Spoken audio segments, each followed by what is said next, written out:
You know, out here in the cold, black silence between the stars, there are rules. Not laws, not really, those are for species that still believe in things like fairness or compassion. Out here, there's only the directive. The galactic consensus's ultimate, unbreakable rule of engagement. It's simple, really. Brutal, but simple. If a species is deemed a threat, a clear and present danger to the stability of the consensus, you don't negotiate. You don't subdue. You eradicate. Scour them from their homeworld. Leave nothing but dust and silence. It's the only way to be sure. For 1,000 cycles, this has been the way. It kept the peace. It was clean. And then, they found us. Humanity. We weren't what they expected. We weren't a unified, hive-minded swarm, or a pack of savage predators. We were a mess. A beautiful, chaotic, contradictory mess. We had just barely clawed our way into the stars, our planet still scarred by wars we were desperately trying to move past.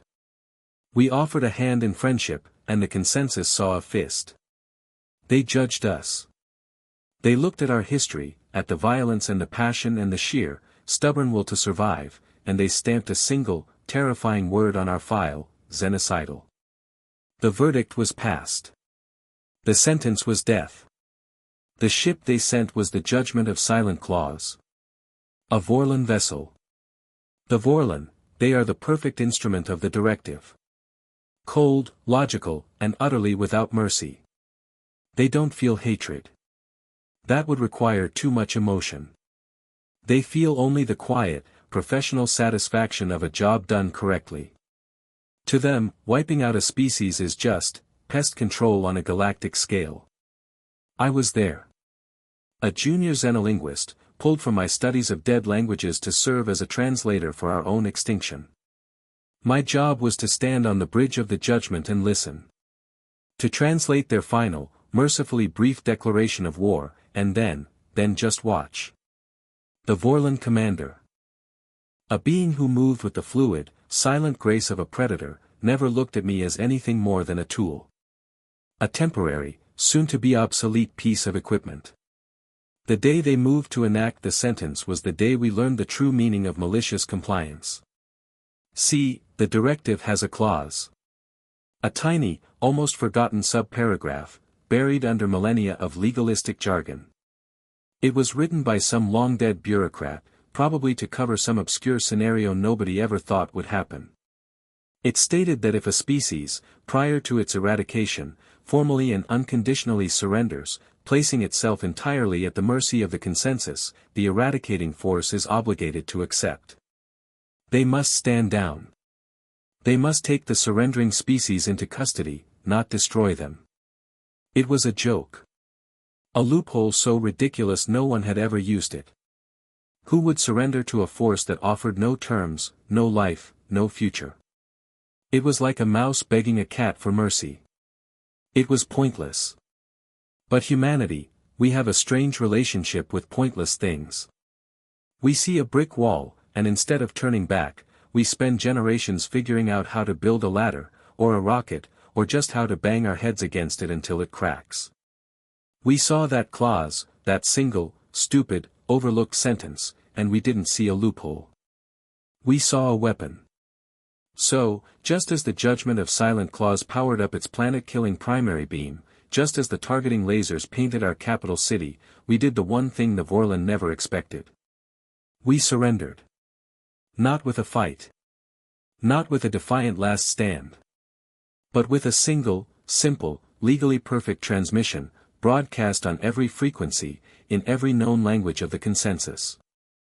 We, the human species, formally and unconditionally surrendered to the galactic consensus. We placed ourselves entirely, completely, and without reservation, at their mercy. I was the one who had to translate the Vorlon commander's reaction. The silence on that bridge was heavier than a neutron star. I could see the logic circuits in his mind overheating, trying to process this illogical act.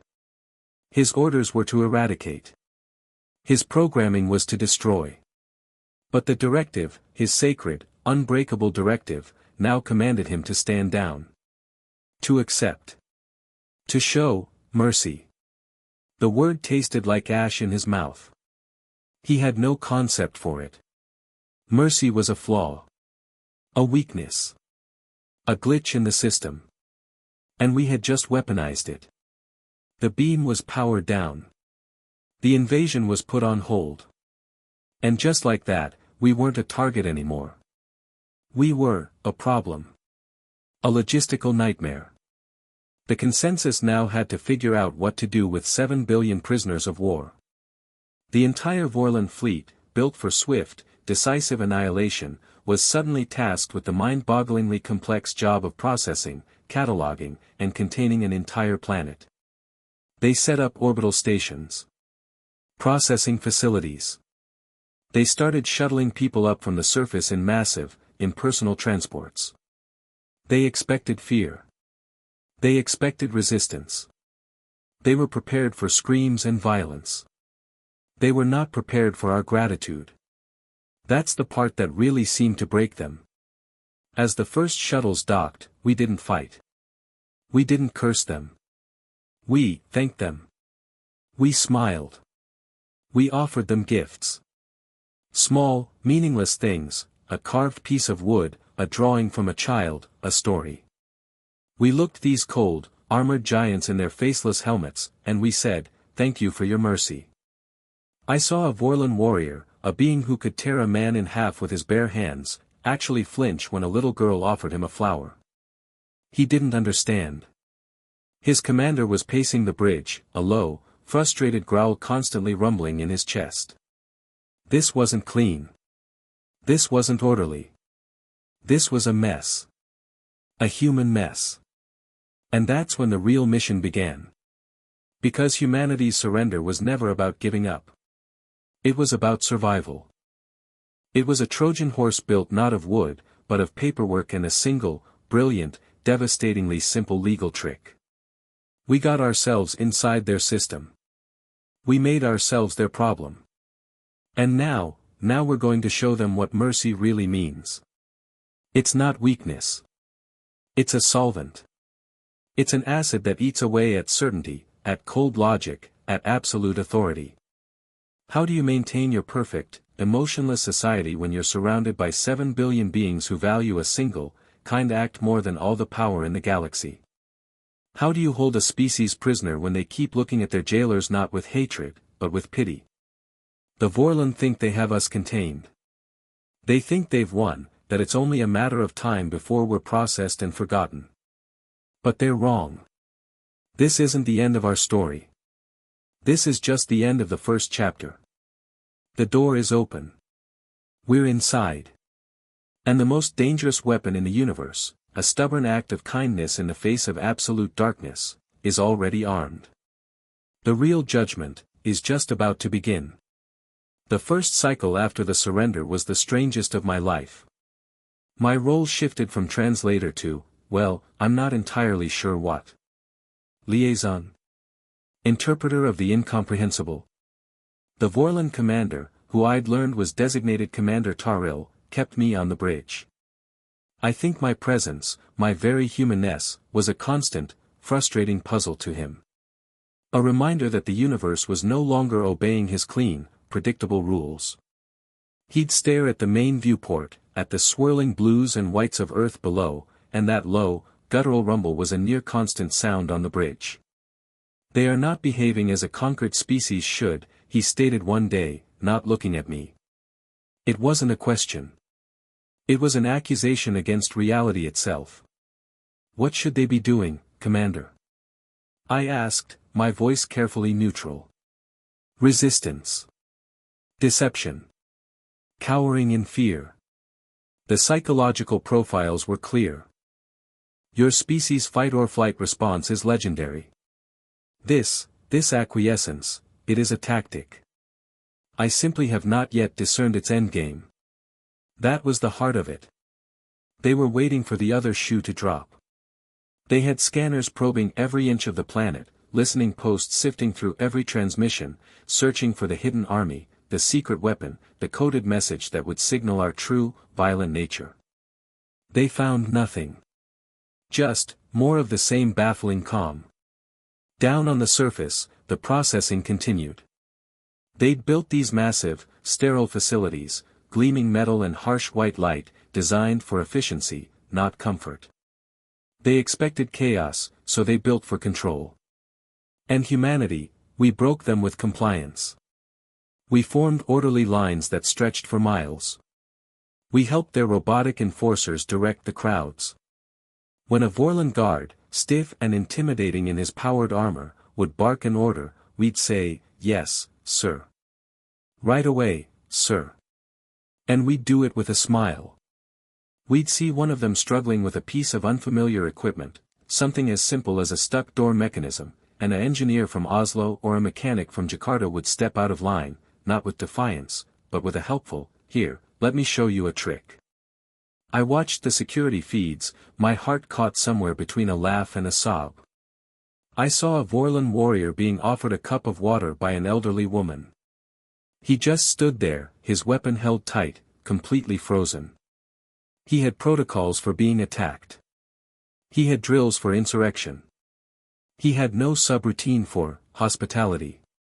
He finally took the cup with a jerky, confused motion, holding it like it might be a plasma grenade.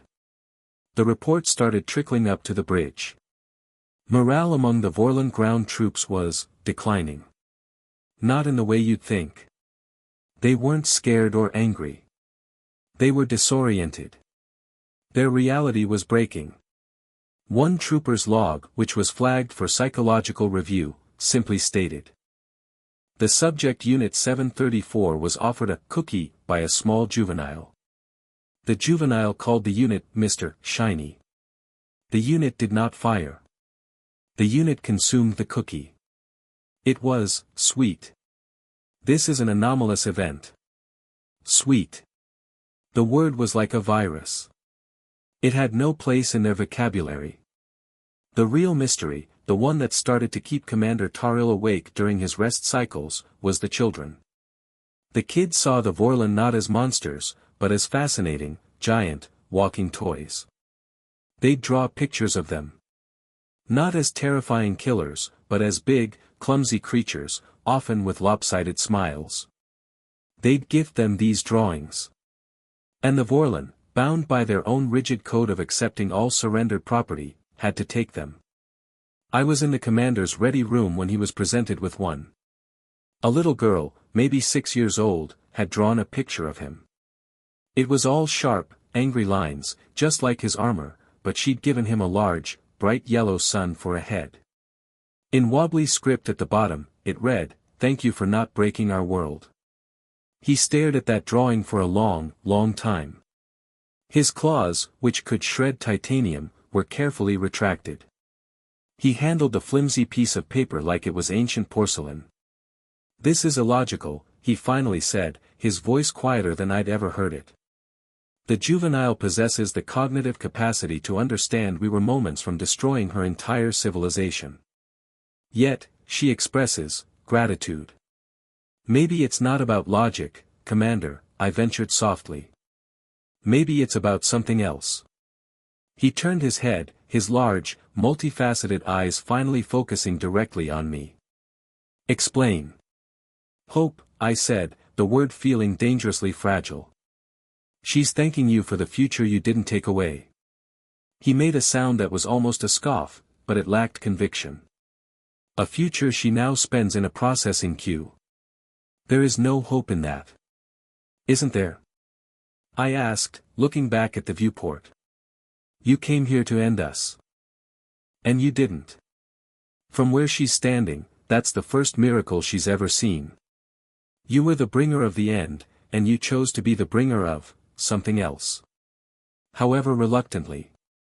That's a powerful story." He was silent for a moment, and I could see the conflict in the set of his shoulders. We were getting to them. Not with weapons, not with threats, but by forcing them to see us as people. We were sand in the gears of their perfect, emotionless machine. The true depth of our strategy, our malicious compliance, began to reveal itself in the data streams. While the Vorlon were focused on the physical containment of billions of bodies, our culture was seeping into their systems. Our music, our stories, our art, all of it was being dutifully logged and catalogued by their AI as part of the surrendered assets. A Vorlon analyst, trying to understand our lack of aggressive response, might pull up the text of To Kill a Mockingbird. A trooper, researching human social structures, might accidentally find himself listening to a symphony by Beethoven, or watching an old, grainy video of a man talking about having a dream. We weren't fighting them. We were infecting them with context. We were showing them the soul they had been so ready to extinguish. The breaking point, the moment I knew the tension was about to snap, came with a simple, routine transmission. A request from the surface. One of the processing facilities in a place they used to call the Mediterranean sector was experiencing a malfunction with its primary water reclamation system.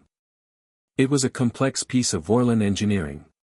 Their engineers were stumped. The request that came up to the judgment was, on its surface, absurd.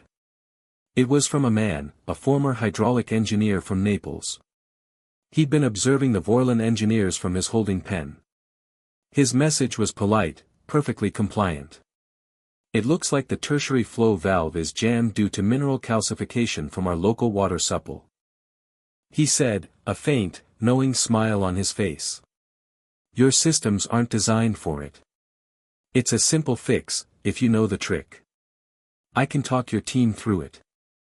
I'd be happy to help. Commander Tariel stood on the bridge, the message playing back. Every Vorlon on the bridge was still. The unspoken question hung in the air, heavier than any weapon. Do they accept help from their prisoner? Do they admit a weakness, a gap in their own flawless technology, to the very species they were sent to erase? To do so would shatter the last vestiges of their authority. To refuse would mean letting a critical life support system fail, causing suffering and death among the people they were now, by their own law, obligated to protect. He turned to me, and in his eyes, I saw not the cold certainty of an executioner, but the raw, terrifying confusion of a being whose entire understanding of the universe was crumbling around him. The war was over. The battle for their souls had just begun. And he had no idea what the next move was. The silence on the bridge was a physical thing, thick and heavy, pressing down on all of us. You could hear the low hum of the ship's systems, a sound that usually faded into the background, but now it felt like a countdown. Every eye, both Vorlon and my own, was fixed on Commander Tariel. The request from the engineer in Naples wasn't just a question about a broken water pump. It was a crack in the foundation of their entire world. Tariel's claws, usually held in a tight, disciplined fist, twitched. I could see the conflict playing out across the rigid plates of his face. It was a terrifying sight, this immense, powerful creature brought to a standstill by a simple, polite offer of help.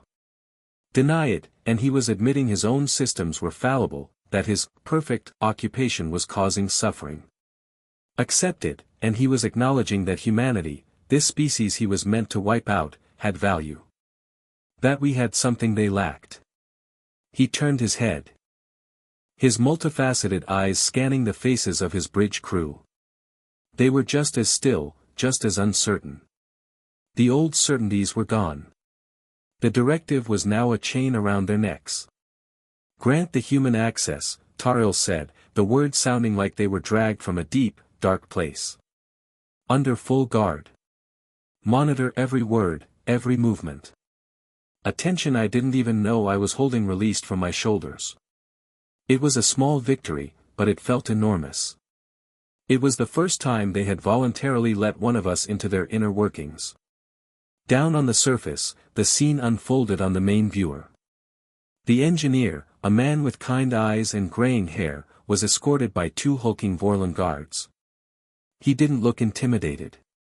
He looked focused. He approached the complex, groaning machine, placed a hand on it almost gently, and then began speaking in a calm, clear voice, explaining the interaction between the local water minerals and the alien alloy. He didn't just tell them what to do, he taught them.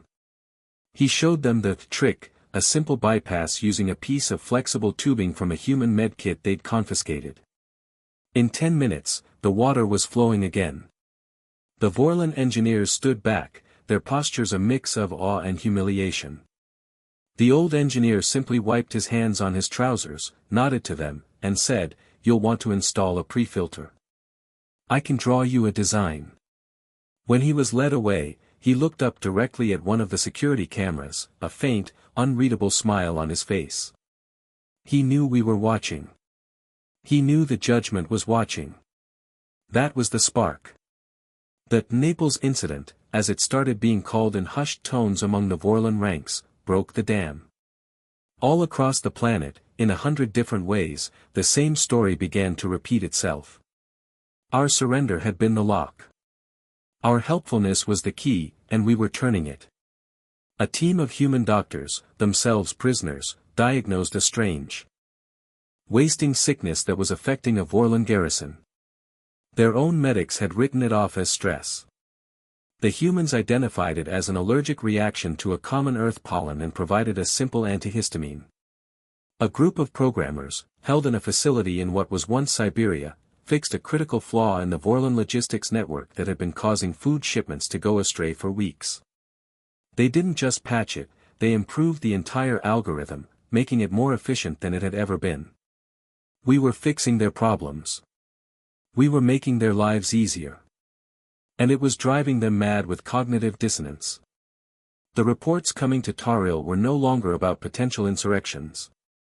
They were about Vorlon troopers being found off-duty, staring at the stars, asking questions they had no answers for. Why do these beings help us? What is this feeling I get when a child smiles at me?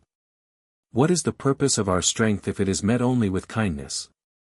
The tension aboard the Judgment was a coiled spring, ready to snap.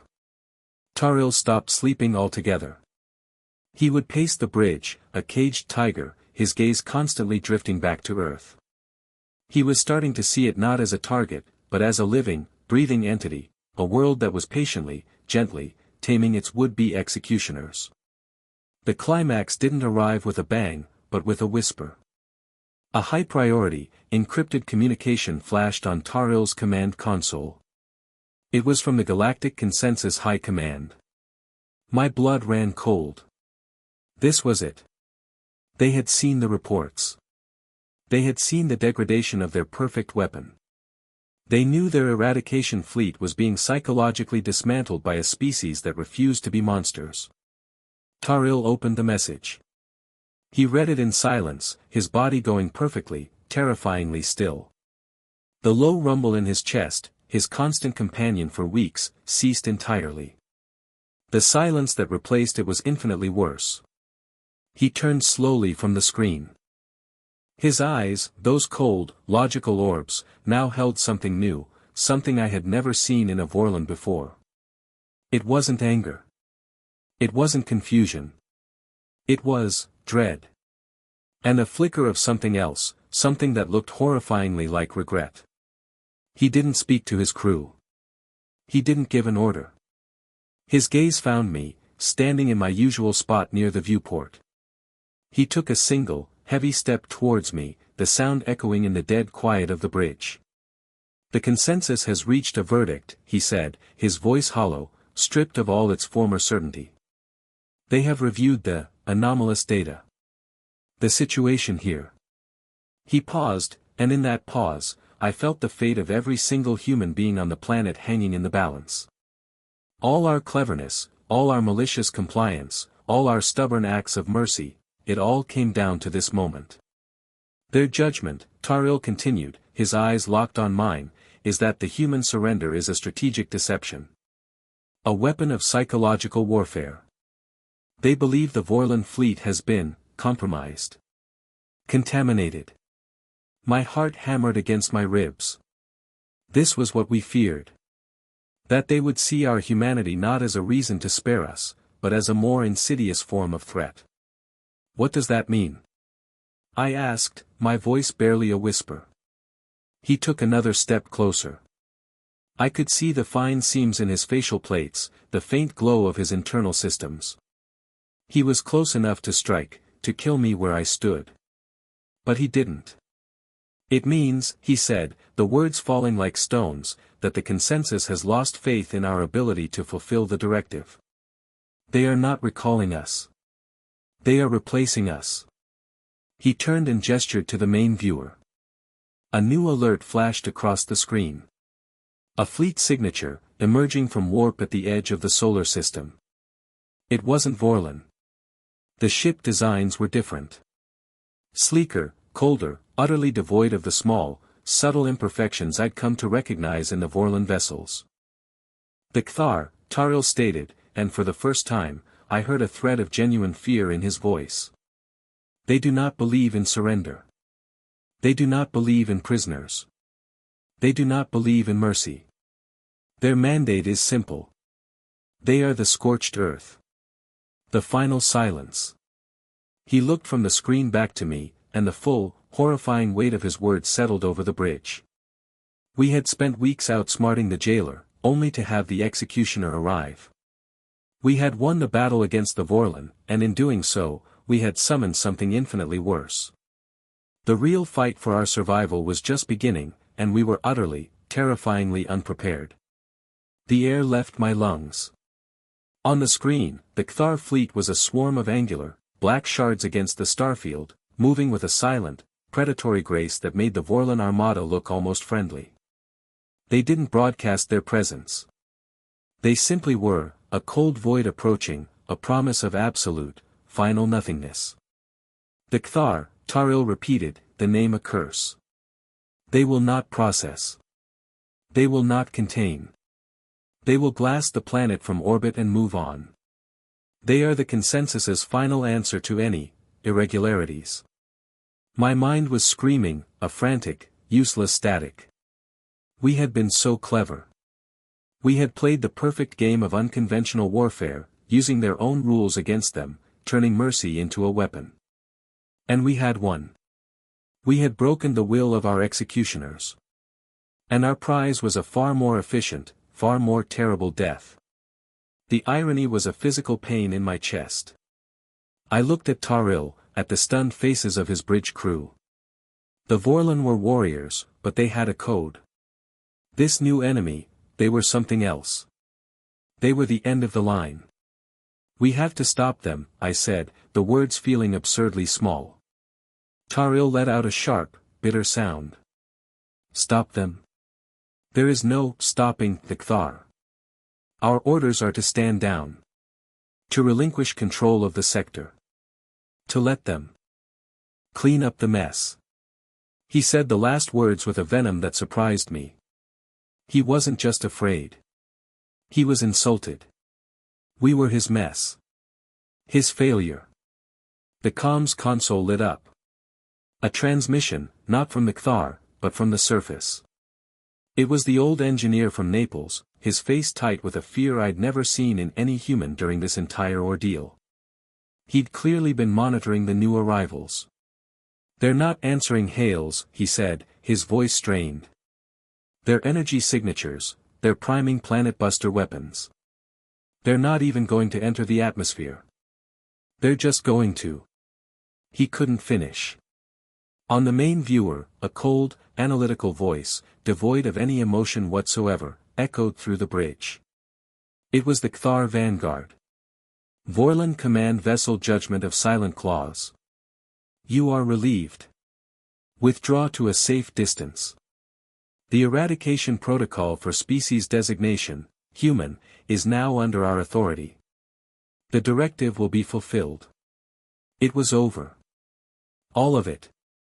Our surrender, our stubborn hope, our clever little tricks with water pumps and cookies, it all meant nothing. It was all just a prelude to a brighter, hotter fire. I felt a hollow despair settle in my gut. This was how humanity died. Not with a bang of defiance, but with a whimper of bureaucratic efficiency. But then I saw Tariel. He wasn't looking at the Kthar fleet. He wasn't looking at the orders on his screen. He was looking at that child's drawing, still pinned to the edge of his command console. The one with the bright yellow sun for a head. Thank you for not breaking our world. His massive chest rose and fell in a deep, shuddering breath. The low rumble returned to his chest, but this time it was different. It wasn't frustration. It was resolve.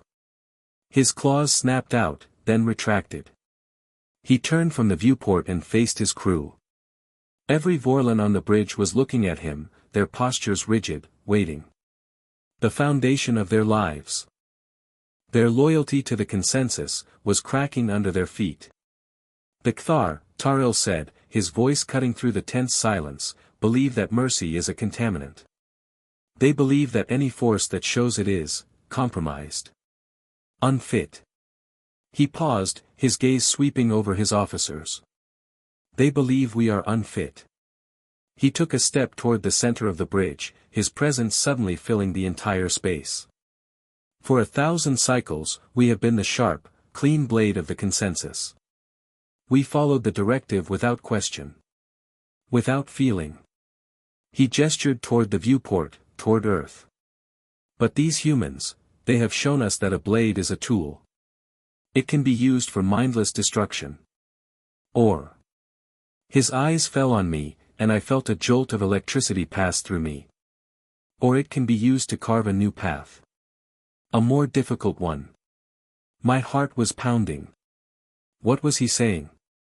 The Kthar are correct about one thing, he continued, his voice dropping to a deadly calm. We have been compromised. We have been infected. Not with a weakness, but with a question. A question the consensus is too afraid to answer. He turned to his tactical officer. Power up all defensive systems. Raise the point defense network. Activate the primary weapon. A stunned silence. Commander, the tactical officer stammered. The consensus orders, the Kthar command. The consensus, Tariel interrupted, his voice like iron, sent us here to judge a species. In their stubborn, illogical, and infuriating refusal to be what we expected, they have judged us in return. And I find the consensus lacking. He slammed a clawed fist onto the comms panel. All Vorlon vessels, this is Commander Tariel of the Judgment of Silent Claws. The Kthar fleet represents an existential threat to a species that has placed itself under our protection. Our interpretation of the directive has evolved. We will not stand aside. He looked at me, and in his eyes. I saw the death of one universe and the violent, terrifying birth of another. The jailer was about to break his own chains. The humans taught us about mercy, he said, his voice a low growl meant for me alone. Now, we will teach the Kthar about consequence. On the main viewer, the Vorlon fleet, the very force that had come to end us, began to shift formation. Their weapons, once aimed at Earth, now turned outward, their targeting lasers painting the cold, black hulls of the approaching Kthar armada. The Judgment of Silent Claws moved forward, placing itself squarely between our world and annihilation. We had surrendered to the executioner. And now, the executioner was drawing his sword to defend us. The most brutal, unconventional war in human history was about to begin, and we had just conscripted the galaxy's most unlikely allies. The silence that followed Tariel's declaration was more terrifying than any alarm. It was the sound of a galaxy holding its breath. On the main viewer, the Kthar fleet didn't hesitate. They didn't demand an explanation. They simply reacted. Their formation shifted from a cruising pattern to a battle crescent, their ships moving with a chilling, synchronized purpose. The first volley wasn't aimed at the Vorlon. It was a cluster of high-yield kinetics, designed to bypass our newfound protectors and slam into Earth's most populated centers. A statement. They wouldn't even waste energy on the traitors until the primary target was Ash. But Tariel had anticipated it. The Vorlon point defense network came alive, a spectacular web of laser fire and interceptor missiles that painted the blackness with brief, violent flowers of light. The kinetics vaporized one by one, a fireworks display of salvation. A ragged cheer went up from somewhere on the bridge, a very human sound from a very non-human crew. The Vorlon were fighting for us. The battle was a brutal ballet of light and shadow. The Vorlon fought with a cold, precise fury I'd only ever seen in their drills. But the Kthar, they were different. They were fluid, adaptive, their attacks relentless and without pattern.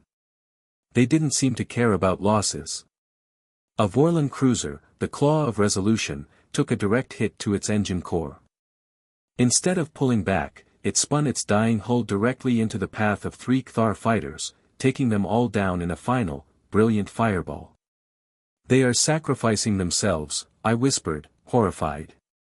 They are fulfilling their duty, Tariel corrected, his voice grim as he directed fire onto a Kthar battleship. As are we. There is a difference. The difference was all around us. The human networks, the ones we'd used to coordinate our surrender, were now screaming with data.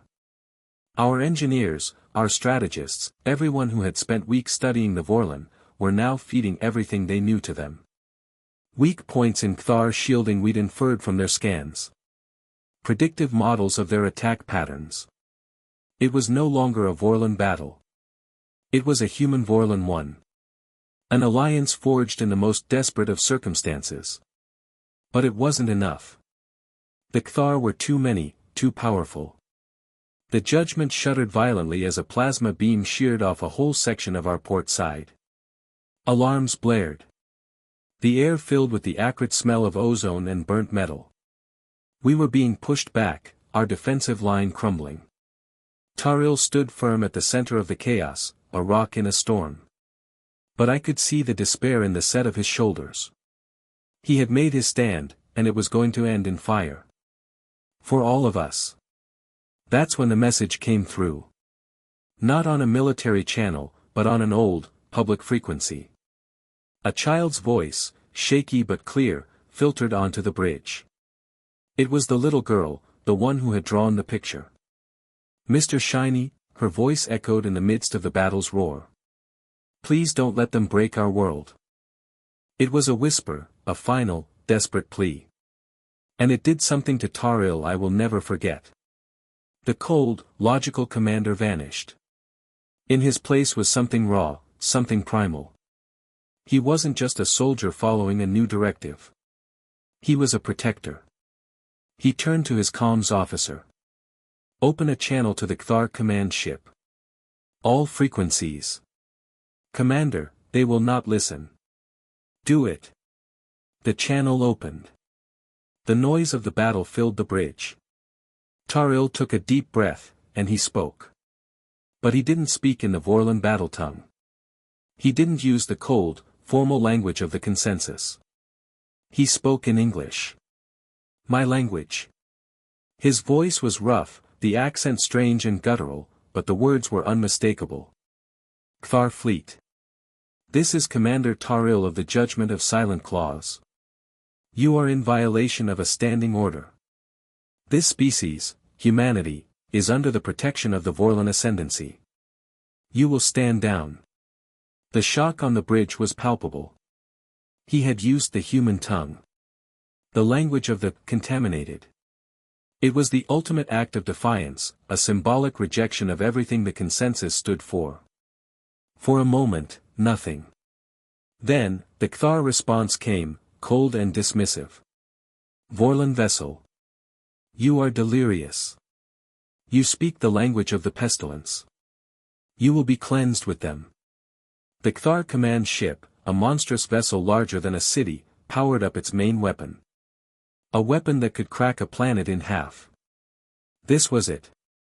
The final blow. But Tariel wasn't finished.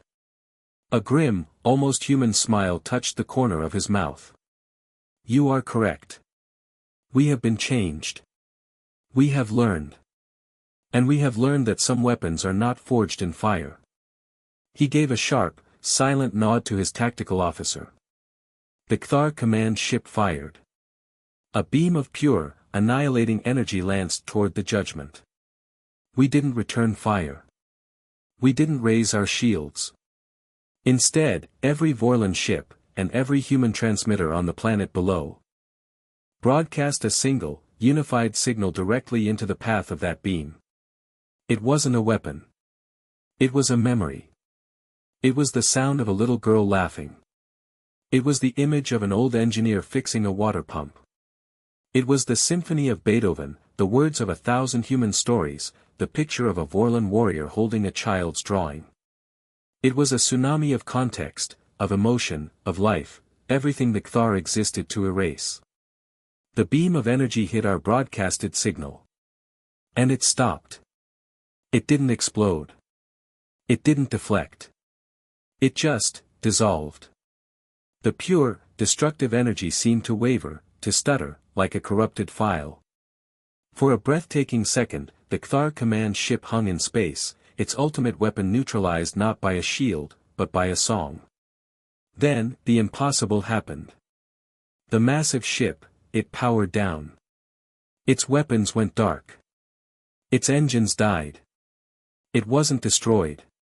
It was silent. The entire Kthar fleet, seeing their command vessel incapacitated, ceased fire. The sudden quiet was deafening. We had won. Not by matching their violence, but by overwhelming it with everything they couldn't understand. We had weaponized our soul. I looked at Taril, my body trembling with relief and awe. He turned to me, the strange light still in his eyes. "You see," he said, his voice returning to its normal timbre, but forever changed. "Mercy is not a weakness. It is a shield. And context," he added, looking at the dormant Kthar ship, "is the most powerful weapon of all." But the story wasn't over. As the Vorlon moved to secure the Kthar fleet, a new, solitary ship emerged from warp. It was small, unarmed, and marked with the sigil of the galactic consensus itself. A council ship. It docked with the judgment.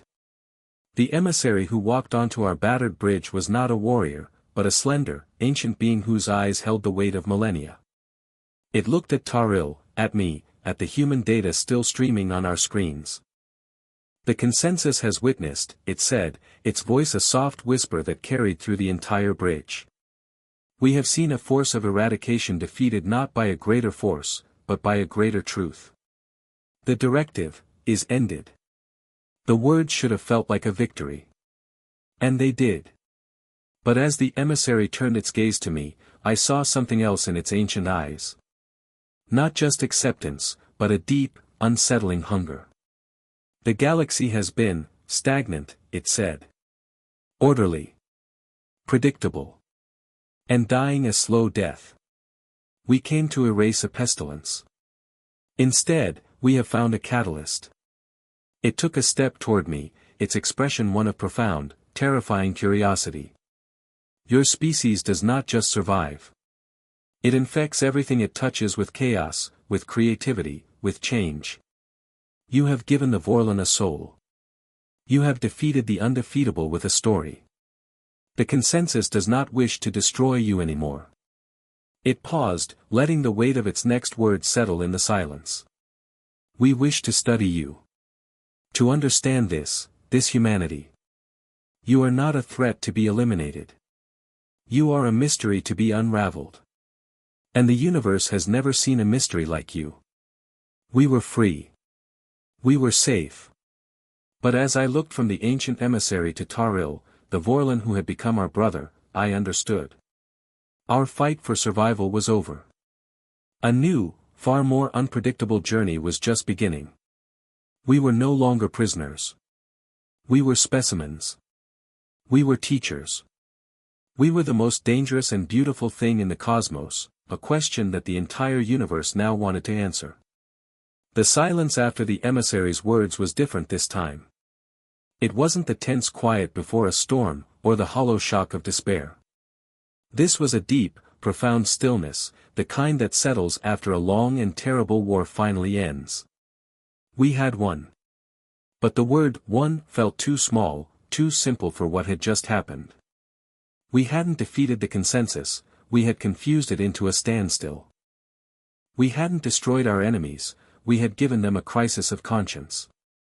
The emissary, who introduced itself as Alara, did not leave.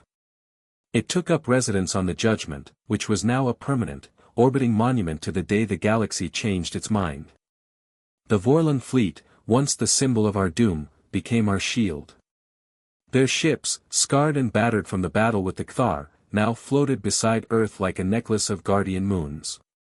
The sight of them in our skies, no longer a threat but a promise, was something I don't think any of us will ever get used to. Down on the surface, the processing facilities didn't shut down. They transformed. The barbed wire came down. The harsh, sterile lights were replaced with warmer tones. What were once prisons became embassies. Universities. The Vorlon, those hulking, armored giants, were now the ones standing in line, waiting patiently for their turn to learn. They sat in classrooms, their massive frames crammed into human-sized desks, listening to our historians, our philosophers, our artists. They were trying to understand the weapon that had broken them.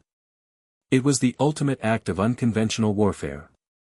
We had committed no traditional war crimes, but in the eyes of the old consensus, our very existence had been a crime against order. Our mercy had been an act of sabotage. Our compassion, a tool of subversion. I walked with Taril through one of these new centers, in a place that was once called Kyoto. He moved slowly now, more thoughtfully. The constant, frustrated rumble in his chest was gone, replaced by a quiet, contemplative hum. "They are calling it the War of Irreducible Complexity," he said, his voice low as we watched a group of young Vorlon troopers carefully tending a rock garden under the guidance of an elderly Japanese master. A conflict that could not be resolved by force, only by understanding. Is that what we've achieved? Understanding? I asked. He stopped, looking at a Vorlon soldier who was meticulously arranging stones, his powerful, clawed hands performing the delicate task with intense focus. "No," he said finally. "Not yet. Understanding is a destination. We have only just agreed to begin the journey." He turned to me, and the familiar, multifaceted eyes held a warmth I once would have thought impossible. "We have achieved a ceasefire with the unknown. And that is a far more fragile, and far more valuable, thing than victory." The fate of the Kthar was the most startling testament to this new fragility. They weren't destroyed. Their fleet was disarmed, their ships placed in a stable orbit around our sun. But their crews, they were the true prisoners. Not in cells, but in themselves. The broadcast of our collective memories, our soul, had fundamentally broken their core programming. They were adrift, silent, and utterly lost. The most fearsome warriors in the galaxy had been defeated by a concept they could not compute, a reason to live that wasn't destruction. It was a human psychologist, a woman who had lost her family in the initial Vorlon bombardment, who proposed the most controversial solution. She argued that confining them was a pointless cruelty. "They tried to erase us," she said, her voice steady despite the pain in her eyes. "The greatest punishment we can give them is not imprisonment, but to force them to see what they tried to destroy. To make them live with us." And so, the unthinkable happened. Small groups of Kthar were gradually, carefully, introduced to Earth. They were assigned to work alongside our environmental restoration teams, rebuilding the ecosystems they had once targeted. They were silent, ghost-like figures at first. But you can't spend months planting trees in the scarred earth, watching life stubbornly return, and remain completely unmoved. We saw one, once, standing in a rain shower, its sleek black head tilted up to the sky as if feeling the water for the very first time. It wasn't a moment of victory. It was a moment of healing. One evening, I stood with Alara on the observation deck of the Judgment. Below, Earth turned, a brilliant blue and white marble against the infinite black. Lights were beginning to twinkle back on in cities that had gone dark. "You called us a catalyst," I said to the ancient being. "What happens now?" Alara was silent for a long time, its gaze fixed on the planet. "For 1,000,000 cycles, the galaxy has been governed by a simple, brutal logic. A logic that saw life as a problem to be solved. You have introduced a variable we did not account for. You introduced the story." It turned its luminous eyes toward me. "The consensus is not a government. It is a system. And you have given it a narrative. A new one.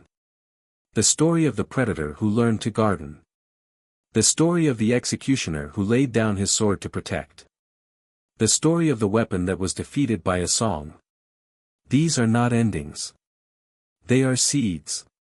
It placed a slender, almost translucent hand on the transparisteel. The galaxy will never be the same. It will be louder. It will be messier. It will be infinitely more complicated. And it will be alive. I looked down at my world, our flawed, beautiful, and stubborn world. We hadn't set out to conquer the stars. We had only wanted to survive. But in doing so, by clinging so fiercely to the very things that made us human, our mercy, our stories, our capacity to forgive, we hadn't just saved ourselves.